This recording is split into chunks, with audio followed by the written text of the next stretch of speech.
ఇంక సరే లాస్ట్కి వచ్చే కొందికి ఇంకా పెద్ద స్కెచ్ వేశాడు. మనందరి జుట్టు ఆయన చేతల్లో పెట్టుకోవాలనుకున్నాడు. కడాన ల్యాండ్ టైటిలింగ్ యాక్ట్. ఇది చూస్తే ఈ యాక్ట్ చూస్తేనే భయంకరం. మొత్తం నీతి ఆయోగ్ చెప్పింది నేను చేశా అన్నాడు. దేశంలో ఎక్కడా ఈ చట్టం అమలు కాలేదు. ప్రజల ఆస్తులందరూ కూడా భయపడిపోయే పరిస్థితికి వచ్చారు.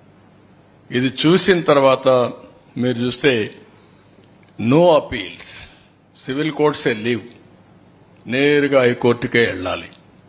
ఇంకొక పక్కన దీంట్లో మనం చూసినప్పుడు ప్రైవేటు వ్యక్తులను కూడా ల్యాండ్ టైటిలింగ్ ఆఫీసర్గా పెట్టుకోవచ్చు.